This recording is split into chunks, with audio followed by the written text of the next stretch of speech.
Right, so in this week's episode, we are talking about the dreaded water maker. It's been going on for ages, that water maker, the membranes. Yeah, painful. After we got back from the Pacific, before we left to go to Indonesia, the TDS, which is the total dissolved solids level, was creeping up. We're still going okay, but the membranes were like 5 years old or so. And I thought, right, we won't be able to get this stuff in Indonesia. I'll put new membranes in it now. And we'll be all sweet for another 7 years. That was the plan. So, yeah. So that, it didn't work. As you know, if you watched other episodes, it's just been ongoing drama. But in this episode, we solved the drama. But you're going to share what we did, what we used, the tips and the tricks, and you got some really great tips from other people as well. I'm going to pass those on. It's really important that we share it with you guys, and it will help you, particularly when you're going to remote areas, to have water on board, because for us that was really important. And then we're also going to introduce you to a guy called Pak Kiki. Pak Kiki. Yeah, he's a really cool guy, and he started up this sailing club, and he really supports his own community and teaches kids and adults how to sail boats. So it's very, very cool. And it's very hot over here, so I've gone drastic and I've done the big chop if you haven't noticed. So anyway, on with the show. And were you going to say something? Yeah, I want to say something about Kiki.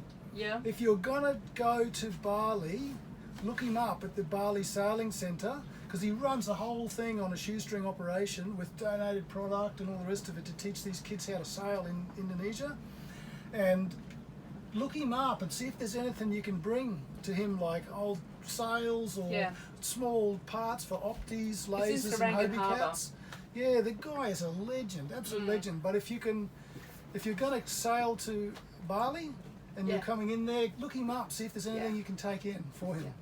All right, on with the show. Let's go. Well, tonight we're meeting all these locals here. We met more locals than we have yachties actually here while we're in the anchor, waiting for the wind to change and my teeth to repair. So anyway, we have moved obviously from the dump area down, which is much nicer, less smell, still quite dirty in the water. There's no wind today. We are going to visit or get picked up by someone that Rob met through buying fuel. I don't even know how he met him actually.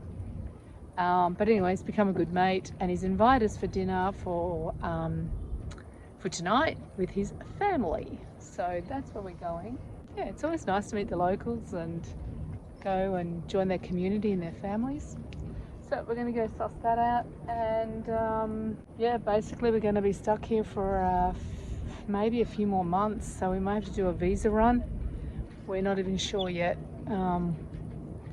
It's just really put us behind with my surgery, and which went very well, and just the wind. It's even busier. God, the locals here. What's going off? Everyone's on holidays today. Wow, they're everywhere. It's going to be hard to get a parking spot.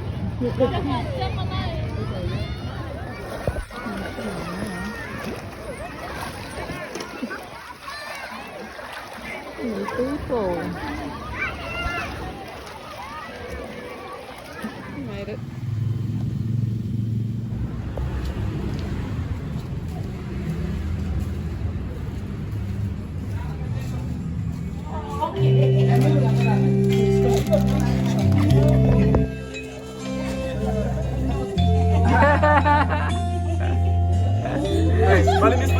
Yes, we're having traditional homemade cooked food.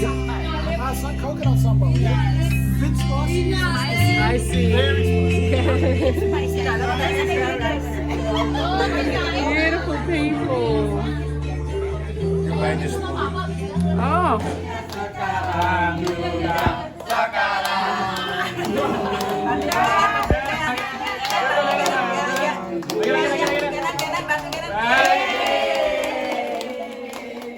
This morning, Rob's going to head over to the beach and you are going to meet Pak Kiki. He is an incredible guy that's doing so much for the sailing community and his people here in Bali. This is the opening of this open day of this sailing foundation that Pak Kiki is setting up. And this is his new setup where they're teaching the kids to sail. These two kids here are going to Langkawi next week to sail in the regatta. They've got a bunch of opties and hobie cats, and it's just brilliant what this guy's doing here. It's fantastic. He should be really proud of himself. Nah, bagus. Yang foto juga senyum. Ya. 3, 2, 1. Ayo kasih semangat, semangat. 3, 2, 1. Siap.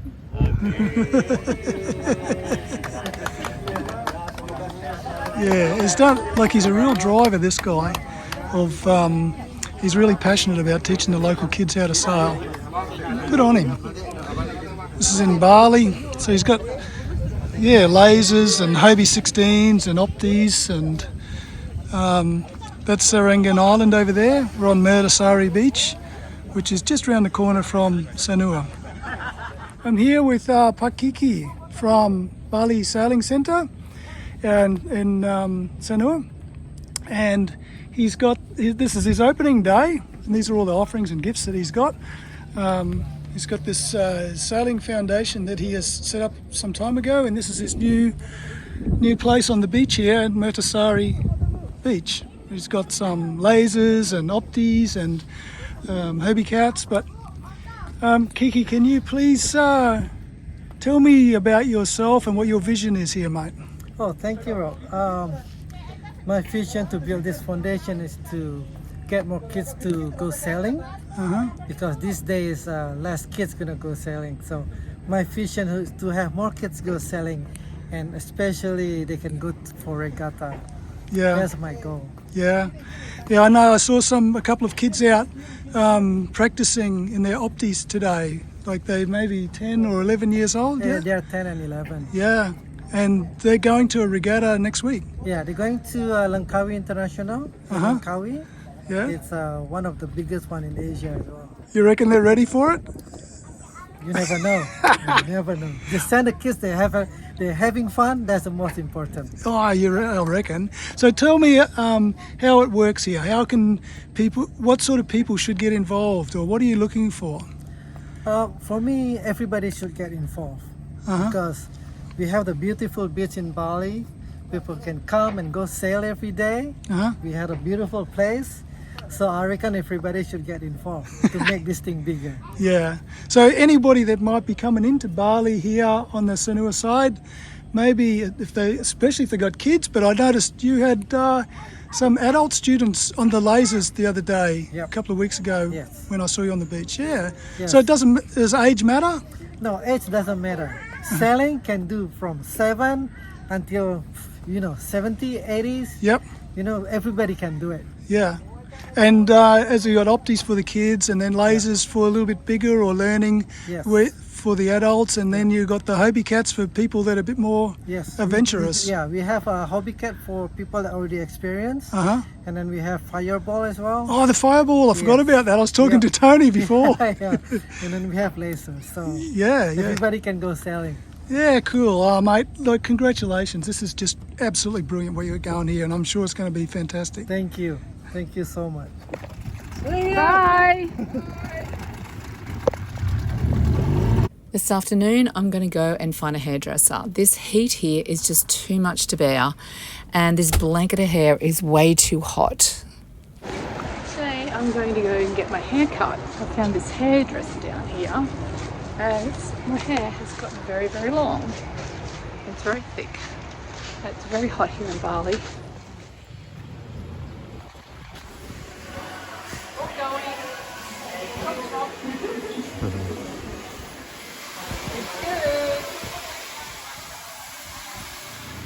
This is great. I got rid of a blanket of hair.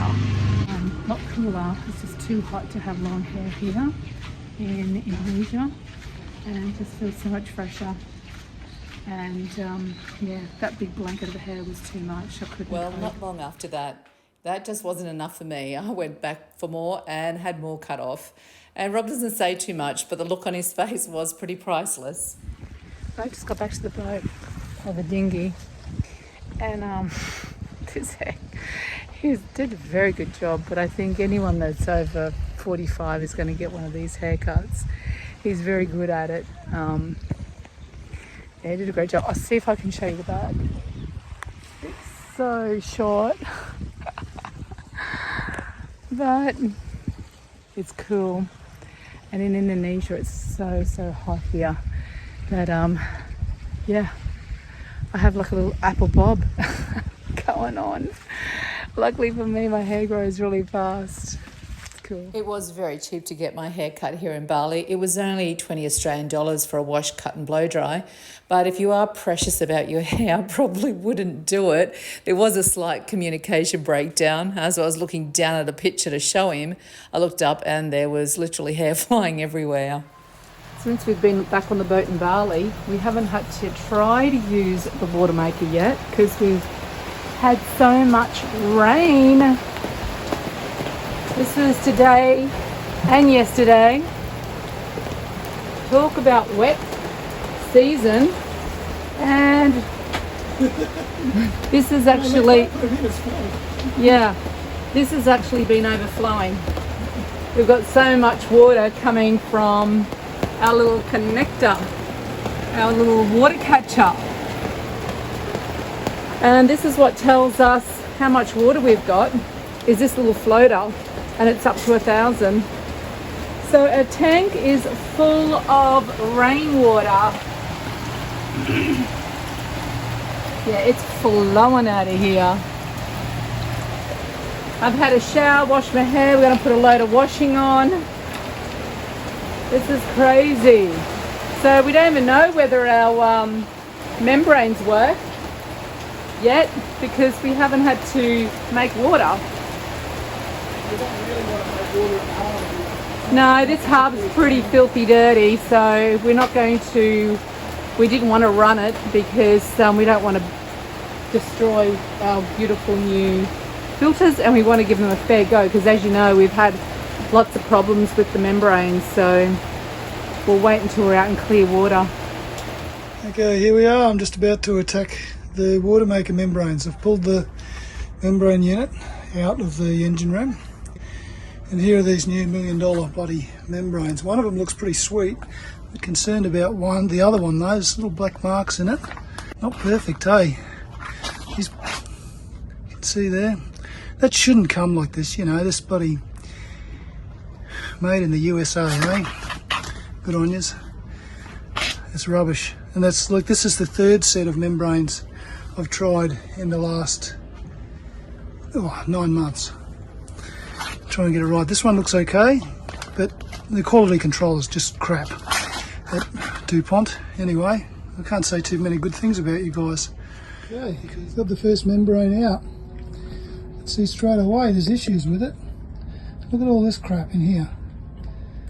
Inside. This has not worked since I installed it, since new. Look at this crap. It already had stuff growing in there when it was brand new out of the packet, but I had no choice but to put it in. No wonder the flaming TDS level was so high. Not even 3 months old. See what the other one's like, but I wouldn't mind betting it would only take one of them to be bad to affect the whole system. Not real happy at having to do this 3 times in the space of 9 months. DuPont, your quality control is absolute garbage. It's no wonder all my mates are changing over to the Chinese ones. They're a lot cheaper and they never seem to have any trouble with them. Okay, it's the second membrane out.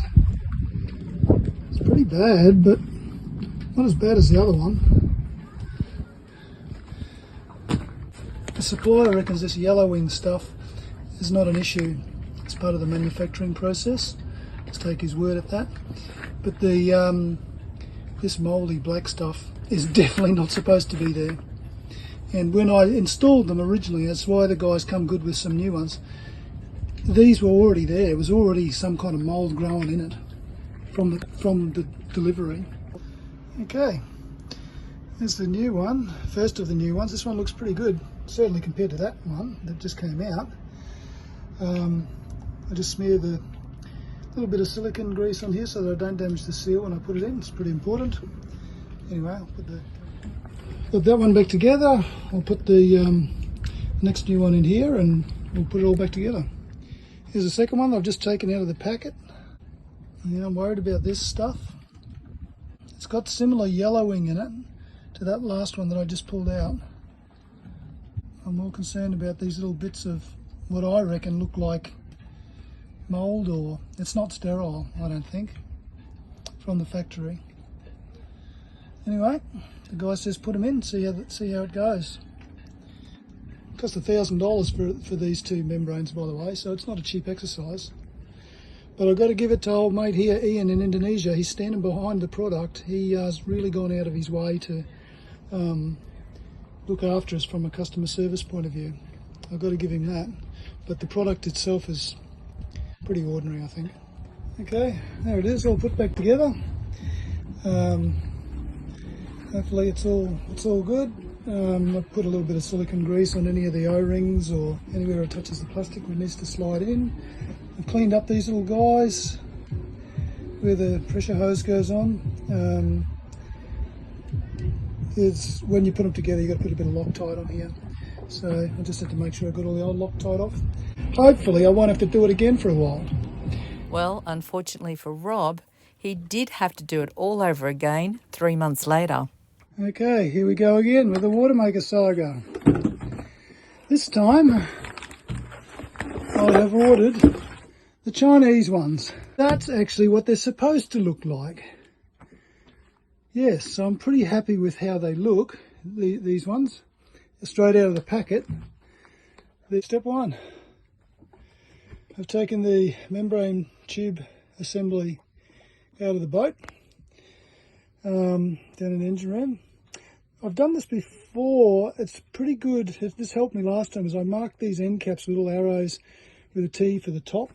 So when I reassemble them, I know exactly the way they were. I feel that might be really helpful when you're dealing with seals and stuff like that, if you have to part them. At this end you've got these fittings here, which I'll also make sure I put them back in the same way. So next step is I've got to pull these holding rods that hold the plates on the end of the membrane housing tubes. Take them off, and then I've got to pull the end caps off. Got the tubes out of the frame. And again, being careful separating this little guy so you don't damage any of the seals. You want it all perfectly watertight to put back together again. Now I've got to pull, usually I can get these things out just by pulling one end cap off. We'll see how we go. Sometimes you might have to take both off, but if I can leave this one on, it'd be sweet if I can just pull this one off and get the tubes out. Get the membranes out. I'm ready to pull the end cap off. Old mate Scott, fellow ML owner, is a bit of a genius, come up with this idea. Put a good hose clamp, like a proper one, clamp around here with a bit of strap, and put this sucker around the... I'm going to have to put the camera down, but you get the idea. Put this around the winch and give it a good jerk, and it pulls the end cap off. Sweet, you don't have to damage anything. It's a great idea. Thanks, Scott. Oh, mate, good bloke. And that's what it looks like after I give it a bit of a yank. Doesn't damage the seals, pulls it off square, and then I can get this little guy out. Okay, got one out. This is the rubbish that I've been using, and look at the state of that. And I can promise you this is not out of mistreatment. These bloody membranes had tiny little black spots in them straight from the factory, and all this yellowing. Look at that. These are probably 3 months old, and the Watermaker has started producing water at like over 1,000 parts per million. It's a Chinese one, not out of the packet yet. That's what it's supposed to look like. This is what this one looks like. Big difference, eh? And there's the difference between the two. Look at that. 3 months old. Second one coming out.